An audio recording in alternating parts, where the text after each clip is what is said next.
Hello, I'm Caitlin, and today we're going to be talking about the Constitution. What the Constitution? I said, I'm glad you asked. I'm going to teach you a little song. In 1787, I'm told our founding fathers all sat down and wrote a list of principles that's known the world around. The USA was just starting out a whole brand new country, and so our people spelled it out. They wanted a land of liberty, and the preamble goes like this. We the people, in order to form a more perfect union, establish justice, ensure domestic tranquility,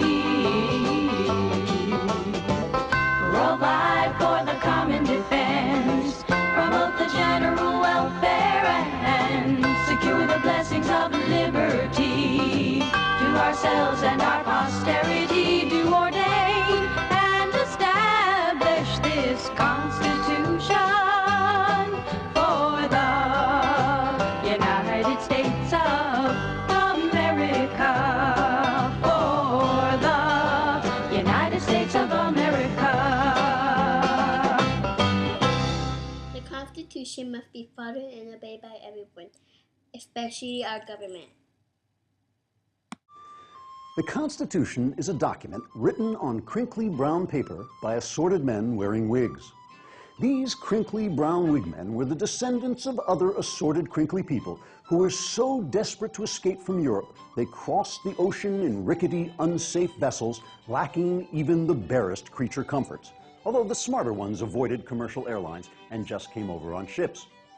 The new American Crinklies were tired of living under European systems of government that allowed a small group of elites to lord it over ordinary people, instituting poorly conceived programs paid for by taxing the productive, while they themselves sat around drinking their venti half-calf cinnamon mocha frappuccinos and passing off their opinions as facts in the New York Times of Europe. The question was, people love power, and once they get their hands on it, they won't willingly let it go, but will instead connive for more. Actually, that's not a question. In fact, there is no question about it. So, the Americans conceived a clever plan. Disguising themselves as white-haired old women, they dipped feathers in ink because if they were caught with pens, they'd be hanged by the British. Using these ink feathers, they wrote down laws intended to limit the powers of the government so the people's representatives wouldn't turn into corrupt, abusive, self-important busybodies, burdening the nation with intrusive legislation no one understands while spending money they don't even have. In Europe. The crinkly brown founders called these government-limiting laws the Constitution because they are what constitute America. You don't have to be a descendant of the original Whigmen to be an American. Even if you're elected president of the whole shebang, all you really have to do is preserve, protect, and defend the Constitution with its underlying philosophy of individual liberty, equal treatment, and limited government power. When the new president moved into the White House, they promised to obey the Constitution. I, Barack Hussein Obama, do solemnly swear that I will faithfully execute the office of President of the United States and will, to the best of my ability, preserve, protect, and defend the Constitution of the United States. Obama following Constitution? Let's find out. I'm not a Supreme Court justice, so I'm not going to put my constitutional law professor hat on here. So I don't even have to get to the constitutional question. I guess not. That's why we have to vote for Ron Paul. Yay! He's the champion of the Constitution. We should take our marching orders from our Constitution. We should not go to war. We should not go to war without a declaration. We should not go to war when it's an aggressive war. This is an aggressive invasion. We've committed the invasion of this war, and it's illegal under international law.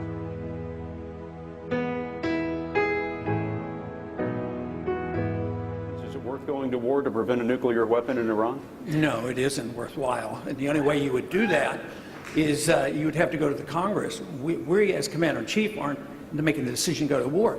You know, the old-fashioned way, the Constitution. You go to the Congress and find out if our national security is threatened.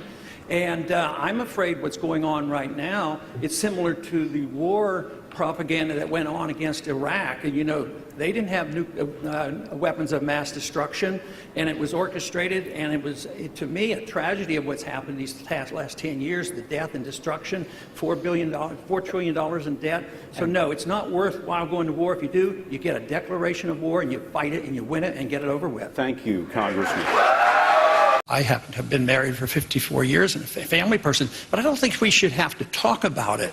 But you know what probably is every bit as important, if your marriage vows are important, what about our oath of office? That's what really gets to me. That's where you're really on the line as a public figure. And that's where I think a lot of people come up real short, because there's many times that I've been forced to Congress because I take my oath very seriously. I end up sometimes, believe it or not, voting all by myself, thinking that why aren't they people paying attention? Why don't they read Article 1, Section 8? You know, if we took that oath of office seriously in Washington, we'd get rid of 80% of the government. The budget would be balanced. We'd have sound money, and we would have prosperity, and we wouldn't be the policemen of the world. We wouldn't have a Federal Reserve System, and we wouldn't be invading the privacy of every single individual in this country with bills like the Patriot Act. We'd have a free society and a prosperous society.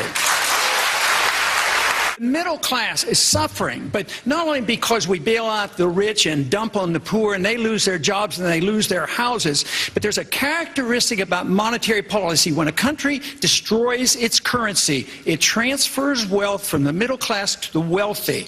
And this is what you're seeing today, the elimination of the middle class. And it's going to get a lot worse unless we address the subject overspending, overborrowing, and printing too much money, and understanding the business cycle. Unhealthy habits that we all need to learn to do better on at a young age. They talked about obesity, they talked about exercise. If I can ask you, Congressman Paul, anything government should do on these fronts? On medical? Or on these fronts specifically of healthy behavior at very young ages where it's... No, essentially not, but they have to be a referee. If people are doing things that hurt other people, yes. But if you embark on instituting a society where government protects you from yourself, you're in big trouble, and that's what they're doing.